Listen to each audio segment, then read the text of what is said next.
name is Alannah Edwards, and this is my new show, The Alannah Approach. This is the first episode. I haven't done this before. Pretty excited. And today's topic, we're going to be talking about the value of maintaining relationships. The whole point of this show is meant to be relatable to students of Liverpool and just get people interested. Today I have a guest with me. This is Mrs. Brazil. Hi, I'm Mrs. Brazil. I'm one of the health teachers here at Liverpool High School. And as we're talking about our topic about maintaining relationships, we're going to be doing a relationship building activity. We are going to be making snowflakes during our interview. I'm a rookie at making Yeah. snowflakes. So as we're just going to be making 3D snowflakes, cutting them, putting them together, making one big snowflake in the end. All right, do you want to jump in? Sure. All right. In your own words, what would you say a healthy relationship would be? Healthy relationships are definitely going to involve respect, communication, honesty, and then healthy boundaries. Like in school, would you say that like a lot of students tend to use these types of like characteristics in a relationship, or would you feel that it's more people are more selfish like when they're younger? I think You know? I see healthy relationships in the high school. I definitely see them in the classroom. I think that it sometimes depends on where a student is and what environment they're in and what kind of relationships they have with maybe their peers. Okay, so make sure you are cutting. Yeah, you want it. Wait. Yeah, it's just folded weird. That's why. Okay, so arrow pointed in. Flip it. There we go. There we go. All right. All right. Next question. In your opinion, what are the benefits to a healthy relationship? So the benefits to having a healthy relationship would probably be improved overall health. We often talk in health class about social health and mental health and physical health and how they're interconnected. And the benefits of having a healthy relationship are that it improves a person's overall big picture health. And I also feel like in like health class this year, just from like what we've done, we do focus a lot more like on mental health now in our world, like just from how mental health is more important in our world nowadays. Like it's actually like people are more accepted to have like mental disorders and all that. I feel like it's more accepting nowadays. Absolutely. Definitely there's a lot more recognition and a lot more support. I think that we've seen even more support after COVID. Mental health was more exposed. Has it changed a lot, like from whence you like first started teaching at Liverpool? I think that probably the beginning of my career was when we started having more recognition in terms of mental health, but definitely a lot more from when I was in high school. Okay. How would the benefits of a healthy relationship impact a student's emotional and mental health? So the benefits of having healthy relationships or having a healthy support system are going to just naturally be lowered risk of anxiety, lowered risk of depression. So when we see some of those diagnosed mental health issues, we know that having a healthy support system or healthy relationships can support people through that. Would you say that? All right. When talking about like relationships in class, would you say that a lot of people implement like what we learn into their lives? I would like to think that having the conversations that we do have in health class about mental health, that students would learn other tools that they can use in relationships. But I think that sometimes as we're learning, it has to be directly applicable at that point in a student's life. And sometimes that's not always the case. Yeah. Well, I know I've used like some of the stuff that we have learned. I've like looked for signs in people, like my friends, family, just to like maintain it. And I feel like the class has, like, although it's only going to be half the year, it definitely has helped a lot, and it's opened my eyes to some things that I never knew about. I also enjoy That's awesome like to hear. I also really enjoyed like the speakers coming in, like that one speaker about like the vaping. Yep. She was very emotional, and I just feel like that really like gets people interested. Yeah, It I was- think that she's able to create relationships with the students very quickly without knowing anybody in the classroom. She's able to share and open up and make people feel very comfortable. Yeah. So when talking about like that guest speaker, what would you say she does to build her relationship with the students in the classroom to gain their attention? I think one of the things that she immediately does in the classroom is she is vulnerable.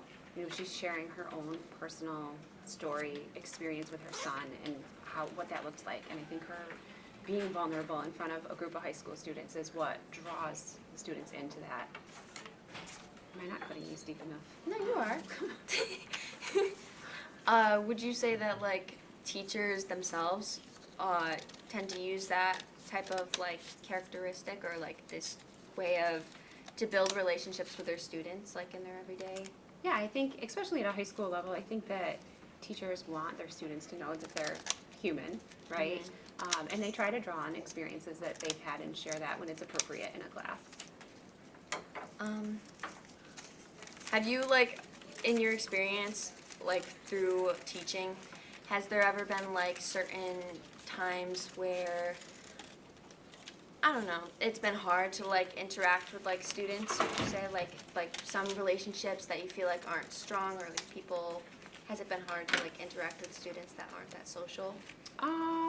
Sometimes it is tough to draw some students out and get to see their personalities or hear from them. But I always like to ask about what students are doing like outside of school, or you know, just even asking how their weekend was, and listening for that response helps to, you know, create conversation. So listening is also is awesome, not awesome, but it's like a key factor to like building a relationship. Okay.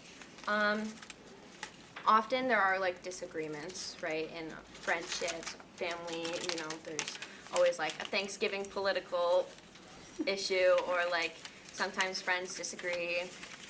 Would you say that it's normal just for relationships to have its disagreements? Yeah, it's definitely normal for people to have issues within relationships, but I think the willingness to work on those issues is what keeps a healthy relationship going, or healthy relationships going. Nobody's perfect, and I think that, you know, just recognizing that and, you know, being able to forgive people and recognizing that, you know, you're not perfect yourself in a relationship is important.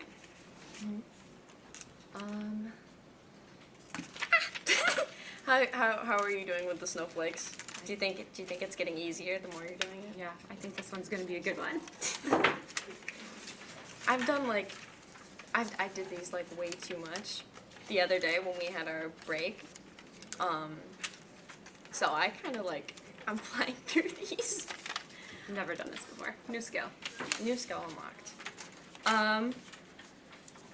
In your opinion, how would you say that people can improve their like friendships or family relationships? I think always being aware of communication and how a person's communicating in the relationship is going to be a key to improvement. And then making sure that they're bringing forth effort, putting effort into the relationship. It's easy to let friendships, any type of relationship, even relationships within families, kind of fall by the wayside, get busy, get focused on other things. But bringing effort is really important, and then always just giving more than what's expected in return. Do you think this kind of implements with like high school like partner relationships? Like a lot of people just don't put effort into, and that's what kind of like makes them not work as well? I don't necessarily know if it's that aspect. I can see, but I think that, I mean, there's going to be all different levels of experience, and I think that a lot of that comes from the relationships that have been modeled for that student. You know, if unhealthy relationships have been modeled, then that's all that student might know is an unhealthy relationship.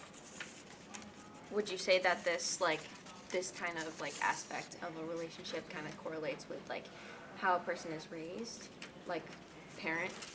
I think that there is absolutely modeling involved. I mean, whether it's parents or caregivers or, you know, whoever's in that person's life, You know, every human's kind of like a sponge. They absorb things that they're around, so that becomes their normal. And if they don't know anything else, then that's how they are. Alright, and last question.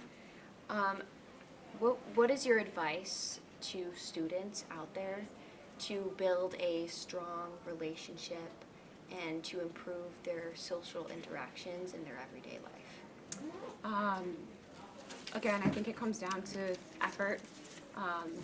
You want to have relationships. We're social beings, so putting effort into the connections that you have with other people, I think, is always going to be, in multiple people, you know, having friendships with people, having that support system it takes effort.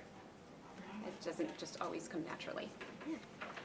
We've made a lot of particles for the snowflake. Do you want to try putting it together? Sure. I can show you. Alright, so what you do is you're gonna take these together and you're gonna staple them. I'll let you Okay. staple it. You like do them in pairs. Oh, get your fingers. There's one. Here's the second one. And three. Yeah, there's one more, and then you staple it together. Yeah. I just realized. Oh, okay. Wait. That's what it is. We need 3 of them. Yeah. Owning it. Or Yeah. just being able to Yeah, laugh at yourself. Yeah.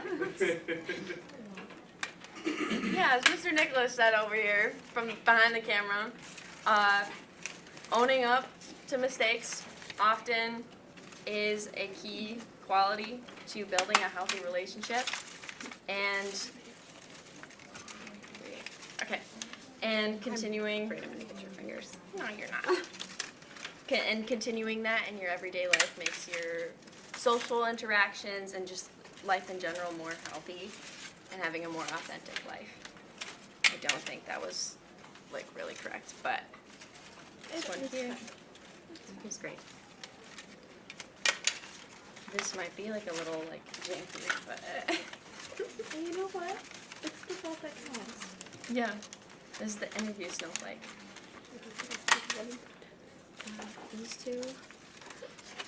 Just like relationships, you can make mistakes. Yeah. Alright, and last one. Yay. That looks Ooh. good. It's a little curved.